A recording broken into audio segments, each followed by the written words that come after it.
Hello दोस्तों, नमस्कार। स्वागत है एक बार फिर से आप सभी का अपने प्रिय चैनल पर। दोस्तों आपको बता दें जो अभी की सबसे बड़ी खबर आ रही है, जहां पर अतीक अहमद के हत्या के बाद अब केंद्र सरकार ने लिया सबसे बड़ा एक्शन। जी हां दोस्तों, योगी आदित्यनाथ जी के बाद अब केंद्र सरकार ने सबसे बड़ा फैसला लिया है अतीक अहमद के हत्या के बाद। बताएंगे क्या है बड़ी खबर, और इसी बीच आपको बताएंगे जहां पर म्यांमार और श्रीलंका से भारत की मिसाइलों और सैटेलाइटों की जासूसी करने की साजिश में फंस गया चाइना। बताएंगे सबसे बड़ा खुलासा, क्या है ड्रैगन का खतरनाक डबल गेम। तो दोस्तों हर तरह की जानकारी आपको बताने वाले, इसलिए बनेगा वीडियो के अंत तक। और अभी खबरों में आगे बढ़ने से पहले हमेशा की तरह अपने भारत देश का जमकर समर्थन करते हैं और मानते हैं कि भारत की सेना नंबर 1 सेना है दोस्तों, और मोदी है तो मुमकिन है। तो इस वीडियो को भी कर दीजिए लाइक, चैनल को कर दीजिए सब्सक्राइब, बेल आइकन दबाइए, साथ ही कमेंट बॉक्स में लिख दीजिएगा जय हिंद। जी हाँ, तो चलते हैं पहली और सबसे बड़ी खबर की तरफ, जहां पत्रकारों की सुरक्षा के लिए एमएचए तैयार करेगा एसओपी। जी हां, अतीक अशरफ हत्याकांड के बाद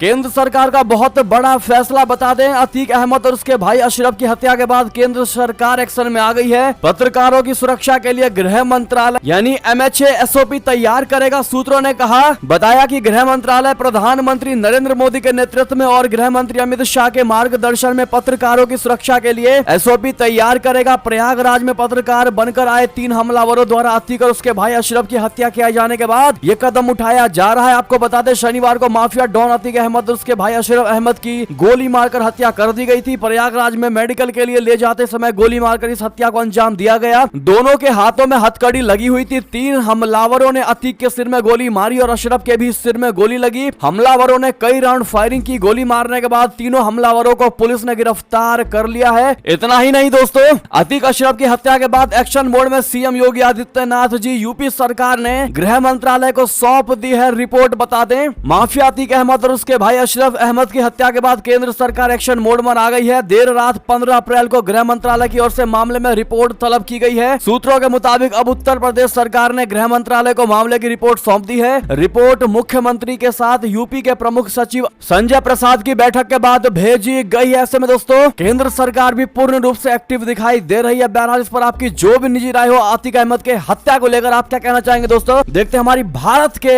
जनता का इस पर क्या विचार है। साथ ही साथ दोस्तों अब बात करते हैं विदेशी खबरों की जो भारत से जुड़ी है, जहां म्यांमार और श्रीलंका से भारत की मिसाइलों और सैटेलाइट की जासूसी करने की साजिश में दिखाई दे रहा चाइना। ड्रैगन का खतरनाक डबल गेम निकल कर आया सामने। बता दे, चीन भारत का वो पड़ोसी जो हमेशा उसके लिए सिरदर्द बना रहता है, अब इसी पड़ोसी की तरफ से म्यांमार और श्रीलंका में जो कुछ किया जा रहा है उसकी वजह से भारत में सुरक्षा विशेषज्ञ खासे चिंतित हैं। श्रीलंका और म्यांमार में चीन वो दोहरा खेल खेल रहा है जिसके बाद भारत पर खतरा बढ़ सकता है। जहां म्यांमार में उसने कोको द्वीप पर एक सैन्य सुविधा तैयार कर डाली है, तो वहीं अब वो श्रीलंका में एक remote satellite receiving ground station system बनाने की तैयारी में है। म्यांमार और श्रीलंका में दोनों ही सुविधाओं के लिए चीन की मदद मिल रही है। भारत को चिंता है कि चीन ऐसा करके पूरे क्षेत्र में नजर रखना चाहता है, इसकी निगरानी करना चाहता है। अखबार द हिंदू की एक रिपोर्ट के मुताबिक हाल ही में कोको द्वीप समूह की कुछ सैटेलाइट तस्वीरें आई हैं। इनमें साफ नजर आ रहा है कि इस जगह पर चीन की एक सैन्य सुविधा अंडमान निकोबार द्वीप समूह के एक कदम करीब है। इसके अलग सूत्रों की माने तो चीन की साइंस एकेडमी के तहत आने वाले एरोस्पेस इंफॉर्मेशन रिसर्च इंस्टीट्यूट और दक्षिणी श्रीलंका की रूहुना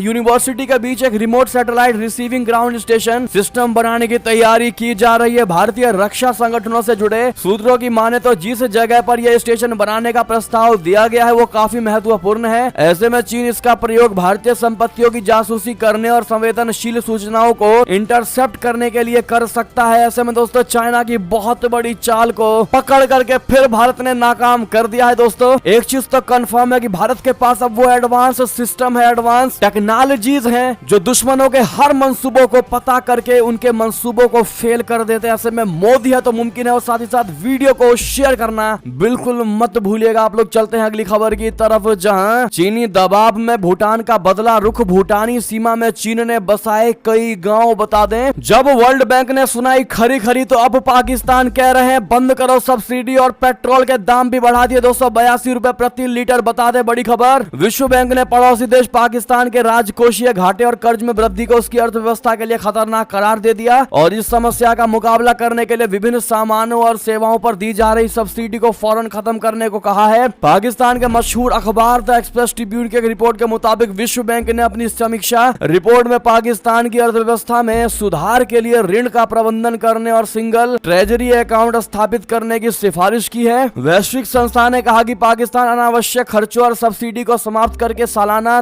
2.72 ट्रिलियन रुपए बचा सकता है, जो बजट का 70% हिस्सा खा रहा है। रिपोर्ट में कहा गया है कि राजस्व बढ़ाने के अलावा सब्सिडी खत्म करने जैसे प्रशासनिक कदम उठाकर पाकिस्तान अपने सकल घरेलू उत्पाद यानी जीडीपी के 4% के बराबर बचत कर सकता है। रिपोर्ट में यह भी कहा गया है कि विकास बजट को सीमित करके पाकिस्तान 315 अरब रुपए बचा सकता है। अब दोस्तों, जब शहबाज शरीफ को यह पता चल चुका है कि अब उसको लोन नहीं मिलने वाला आईएमएफ से, चाहे जितना भी वो जोर लगा ले, तो अब उसने पेट्रोल के दाम 272 रुपए प्रति लीटर बढ़ा दिए हैं, जिसके बाद पूरी जनता में हाहाकार मच गया है दोस्तों। लेकिन शहबाज ने कहा अब कर ही क्या सकते हैं, ऐसे में अब झुकते हुए नजर आ रहे हैं पाकिस्तानी पीएम शहबाज। इस पर आपकी जो भी निजी राय हो बताइएगा जरूर, क्योंकि कल ही रात की बात है जब शहबाज ने कहा था कि भीख मांगने के लिए नहीं बनाया गया था पाकिस्तान, क्योंकि बार बार आईएमएफ से भीख मांग रहा पाकिस्तान और लोन नहीं मिला, तो ये भाषण दिया गया। लेकिन अब झुकते खुद ही नजर आ रहे हैं। बात करते हैं अगली खबर की, जहां चीनी दबाव में भूटान का बदला रुख। भूटानी सीमा में चीन ने बसाए कई गांव। बता दे डोकलाम पर भूटान के बदले हुए रुख ने भारत को परेशान कर रखा है, क्योंकि भूटान चीन की भाषा बोलने लगा है। असल में भूटान के प्रधानमंत्री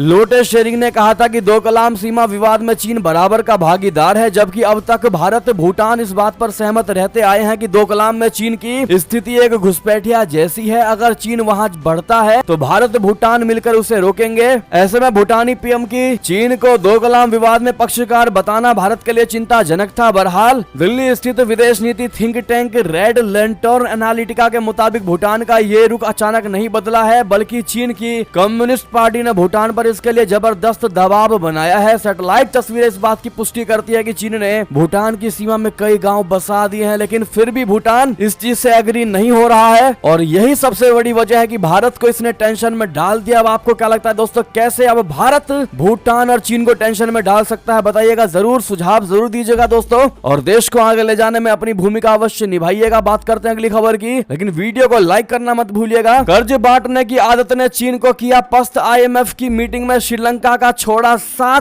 भारत बना आखिरी हमदर्द। बता दें, दुनिया में अपना वर्चस्व स्थापित करने के लिए चीन ने दोनों हाथों से कर्ज बांटे हैं, लेकिन चीन अपनी इसी आदत की वजह से फंस गया है। चीन ने दुनिया में इतने कर्ज बांट दिए हैं कि अब वो नए कर्ज बांटने के नाम पर परेशान हो रहा है, और इसी वजह से आईएमएफ की औपचारिक बैठक के दौरान चीन ने श्रीलंका को बीच मझधार में छोड़ दिया। दरअसल श्रीलंका और प्रमुख लेनदारों के बीच कर्ज के रिस्ट्रक्चर को लेकर होने वाली बैठक के दौरान चीनी अधिकारी नहीं पहुंचे। यह बैठक आईएमएफ दफ्तर में हो रहा था, जिसमें भारत और जापान के प्रतिनिधि मौजूद थे। चीन के ना पहुंचने के बाद भारत और जापान के साथ श्रीलंकन अधिकारियों ने बैठक की, जिसमें Paris club of sovereign credit के अधिकारी भी मौजूद थे। इस बैठक के दौरान भारत और जापान की तरफ से फाइनेंस चिक्स मौजूद थे, लेकिन चीनी अधिकारी नहीं पहुंचे। साथ ही साथ दोस्तों, अंतिम खबर आपको बता दें, जहां फूट फूट कर रोई अतीक के शूटर की मां, ऐसा नहीं था मेरा बेटा लवलेश, पता नहीं क्या आया दिमाग में जो ऐसा कर गया। आपको बता दें, उसकी मां काफी ज्यादा रोती नजर आई है दोस्तों। प्रयागराज में अतीक और अशरफ की शनिवार देर रात गोली मारकर हत्या करने के बाद जो हत्यारे पकड़ में आए हैं दोस्तों, उसमें 3 लोग हैं, लेकिन उनमें से एक लवलेश तिवारी है, जिनकी मां का रो रो कर बुरा हाल है, और वो कह रही कि मेरा बेटा पूजा पाठ के लिए हमेशा से आगे रहता है, बिना पूजा पाठ के वो खाना तक नहीं खाता, लेकिन अचानक उसने ये कैसे कर दिया। एक गरीब परिवार की मां इस प्रकार से रोती है दोस्तों, तो बहुत बुरा लगता है। बहरहाल उनकी आप बीती सुनकर लोग दया भी दिखा रहे हैं। और दूसरी बात, आप लोगों की इस पर क्या राय होने वाली दोस्तों, अपनी राय अवश्य दीजिएगा। और ये थी अब तक की सारी बड़ी खबरें। आपको हमारी खबर कैसी लगी दोस्तों? आशा करता हूँ बहुत अच्छी लगी होगी। अगर थोड़ी भी अच्छी लगी तो इस वीडियो को भी अपने भाई बंधुओं में व्हाट्सएप, फेसबुक, ट्विटर के जरिए पूरे भारत में शेयर करना बिल्कुल मत भूलिएगा। और अभी कर दीजिए इस वीडियो को लाइक, चैनल को कर दीजिए सब्सक्राइब, बेल आइकन दबाइए, साथ ही कमेंट बॉक्स में लिख दीजिएगा जय हिंद जय भारत। तो मिलते हैं आपसे अगली बड़ी खबर में, तब तक अपना ख्याल रखिएगा। आप सभी का बहुत बहुत धन्यवाद साथ देने के लिए, साथ बने रहने के लिए। जय हिंद जय भारत।